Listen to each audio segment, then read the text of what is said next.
What's up, everyone? Mark Price here at devslopes.com. Moving on and forward with our application. So in our app right now, we've got a cool zombie who's got sound effects and stuff. He's kind of flapping around, but he goes right through the objects, of course, or not through the objects, meaning there's no end of game or anything like that. He just touches them and keeps on going. That's what I meant to say. So look, nothing's happening. That's supposed to be. Oh, it's kind of cool. He's spinning, but it's just kind of annoying. Like, he should be losing and he's still going. But it's not cool. So what we want to do is we want to be able to detect collisions in our application, in our game, and then do some type of event based on the collision, such as playing the death sound and then turning off physics so he can fall through the ground, kind of like Flappy Bird. He would hit the pole, the screen would flash, and then he'd drop through the ground. We kind of want to do the same thing. And also, we're probably going to want to have some type of force applied. So when he hits something, he kind of flings back a little bit, kind of like Flappy Bird. He'd hit the object and just kind of, a little tiny force back. And that would make a lot of sense. So let's go ahead and do that now. We're going to go to our scripts, okay? And we're going to go over here to our player. So I want to include a death sound. So let's do that now. Say serialized field, private audio clip, SFX death. Cool. I want to show you something very, very, very important, which is going to significantly help you in your application development, especially if you're a new programmer. Okay, and that's the notion of making assertions on some of your fields. Okay, especially the things that are serialized that you absolutely need in your application. And what I mean is, right now, if I played the game, I can play it, but we haven't dragged this death sound effect in here. So let's say I'm building this game. I did a whole bunch of things. I wrote the code here for it, but then I forgot to put the death sound effect, and somehow we missed it in beta in QA testing. So it goes out to the users who are going to play the game, an update maybe, and it's not there. And people are like, "Oh, what's going on? It's so weird. The death sound's not playing." 1-star review or whatever platform your app's on. It's really, really bad.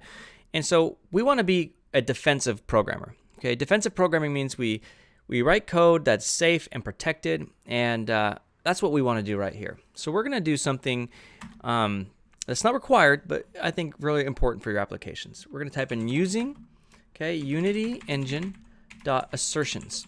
Okay, we want to assert that certain things are true or false in our application, or we want to assert that these are not null.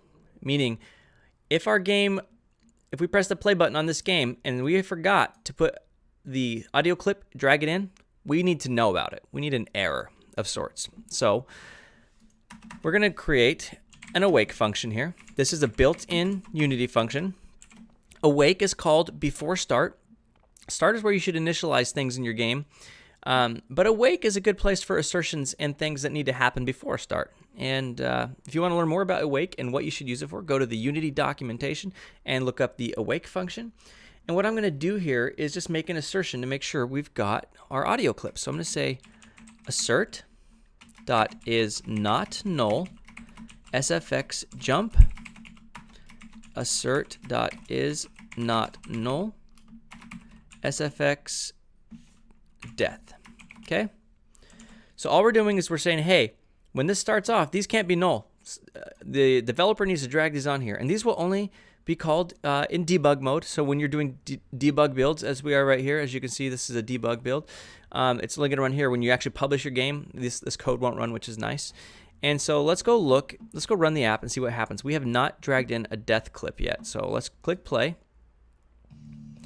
And sure enough, you saw the little red down there. You're like, oh, why do I have a red error? So you click it, okay?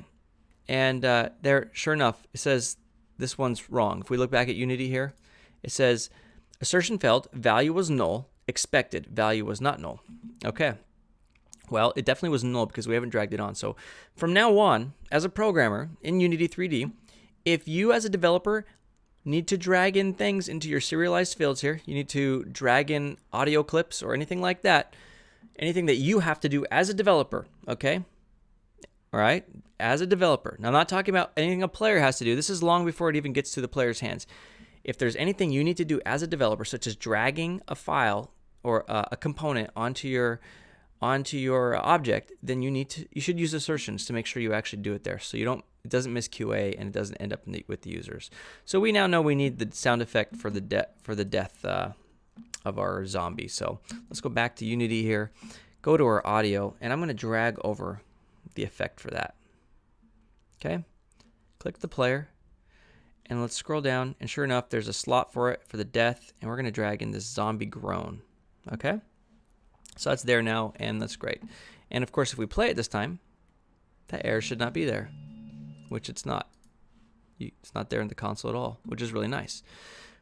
Very cool. I do want to get rid of this reach the target print. It's spamming our console. There we go. It's in our rock.cs. Back to the player here. Okay, so what we've done is we've just made sure that our public audio clips here, our serialized fields, are not null. They have to have sound effects in them, which is defensive coding, which is very good. And then what we want to do is we want to detect whenever the character hits an obstacle. That's what I was trying to say. You ever like try and not say okay? Like think about it. Like when you're talking and you just keep talking, but you keep saying and then you sound like an idiot. Well, the alternative is not saying but then having pauses of silence like we just did, like I just did, and then you look like a dummy too. So which one makes you look more dumb? That's the question. Let me know, and then I'll do the opposite. Okay, so fixed update. This is our jumping. We need one for the collision. How do we detect collisions in Unity? Well, there just so happens to be a built-in function. Void on collision enter. Okay, and it passes in a collision object. This parameter is optional. Okay, this collision parameter is optional.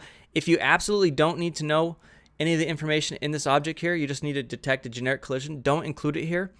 The reason why is this will perform calculations, and it's just an unneeded operation in your game and make it slower. So if you don't need to use it, then don't use it. If you do, then do. We're going to use it. And what we're going to do is detect which object it hit against, because let's say in the future we might have a coin or something like that. We don't want to end the game when he collects a coin, but we do want to end the game when he hits an obstacle. So we're going to say if collision.gameObject.tag equals obstacle. Let's talk about this. So it's going to, the collision is the other object that that's colliding with it. And then what it's going to do is it's going to grab the game object itself. Okay, so the game object in the Unity. So what does that mean? See this rock here? If I select the rock up here, this is a game object. Okay, so this upper level object is a game object, and game objects can have tags. All right, are you with me so far? And so here's the tag right here. Right now it's untagged, so we're probably going to need to create a tag. So you click tag and you click add tag, and then right here where it says list is empty, click the plus sign. We're going to add a new tag named obstacle. Now this actually isn't assigning the tag to your object. Creating the new tag opened up this window, and so it hasn't done it yet. And a lot of new developers make this mistake. They think they just created a tag and assigned it, but it's not assigned yet, even though we had the rock selected first. Now we click rock again, drop down, and there's our obstacle tag. Okay, so we've got 3 rocks that need that tag, right? Now what if we had 1,000 rocks in our game? Would we want to go and click on them each one individually and do that exact same thing to update our prefab? No. Here is why prefabs are so amazing. I want you to watch this, okay? Here's object 2. Okay, there's no tag, and object 3, there's no tag. This is why you should always work with prefabs. Click the first object that we set the tag on, and there's a button on it that says apply. That's going to apply your changes to all the prefabs. So if I click apply, and then I click this object here, notice how there's now a tag on it, and there's now a tag on this one. That is how you can update all of your prefabs at once. So it's always, always, always super important that when you're working with things that you're going to have in your game, make them into prefabs. It will save you so much time and energy and frustration. So we now have the tags assigned to each of these rocks, which is great. So back to the code. So if the collision.gameObject, so it's grabbing the game object, and the tag is equal to obstacle, then we know that it's time to end the game. So let's go ahead and do that now. We're going to say audio source dot play one shot. Okay, sound effects death. All right, and yeah, it's going to play the death sound. What else do we want to do? We also want to add a little bit of force, like oh, I just hit something. So in fact, I think above it we're going to say rigid body dot add force, new, I'm going to put it a vector 2 in here. And I'm going to say -50, so we want to throw it to the left a little bit. And then we want to throw it up. And we're going to use force mode dot impulse. So all we're doing here is adding a force. When it hits something, we kind of want to throw him back, fling him back a little bit, like, ugh.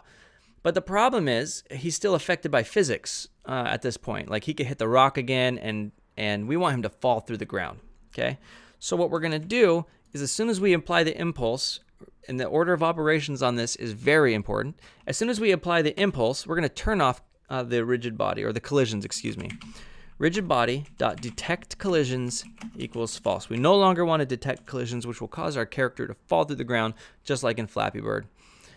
And I think that's exactly what we want to do. So let's see if this actually works. Isn't it crazy how just a few lines of code can make so much magic in your game? Unity makes it very easy for us. So we're jumping. Let's see if we can jump over this first one. Don't hit it. Okay, woo, we made it. Let's go to the second rock this time. The sound played, and notice how when he hit, he actually flung back. Boom! And then he fell through the ground. As you can see, he's probably still falling somewhere.